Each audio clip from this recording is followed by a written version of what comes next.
Hi everyone, Dean Somerset here with DeanSomerset.com. Yesterday on Facebook I asked, what is an exercise everyone does wrong? I got a lot of great feedback from things like hang snatch, to squats, to deadlifts, to anything Julian Michaels does, which is usually always wrong.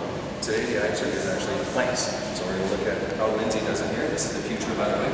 Everyone knows the future pretty well on the website. She just finished a hard workout, so she's loving life right now. So what everyone normally does with a plank, if they get you lift up into a plank, what we normally see with the plank is when people are doing this, it's just to come up, don't get away. Down, down, down, down. So arch your back.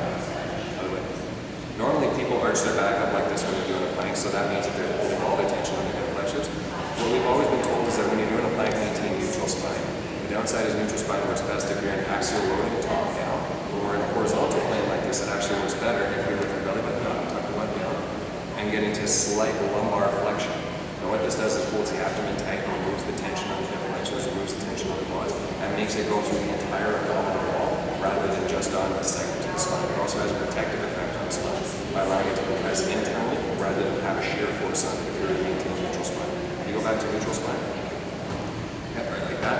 Most people, when they do a plank improperly, when they get this arch going on, they'll feel pain and pressure right in their lower back because that's where all the shear force is going from the hip flexion muscles to the so it's pulling the spine into that belly stress, or not belly, it's that flexion stress. So what we want to try and do is lift the belly button, tuck the tailbone, right like that. So it's shortening the abs and stretching out the lower back to get a very light, flat knee. Now normally, Lindsay's already tired on that one, but normally when someone's doing a really good plank, they should be able to hold it for more than a minute before they start to compensate out of it. If you're watching somebody doing a plank, if they get into that spot, you can literally feel the abs and it's all solid. So if you're doing the plank properly, you should be working the muscles, you're hoping to work the abs. If you do a plank improperly, you don't feel much ab tension, and if I get you to lift up again. Now if you can come down onto and use the camera personally to get a good view on this, what we're going to look at is when we're doing this, pushing the belly button up and stretching the lower back. When we get into that stage, I can literally feel your six pack just popping right out like crazy. Her abs are going insane right now, her obliques are working crazy. As she starts to fatigue, she's going to want to get back into that hip extension, which is going to be a little bit more detrimental to her lower back, but that's because the abs are fatigued and she's just relying on hip flexion tightness right now.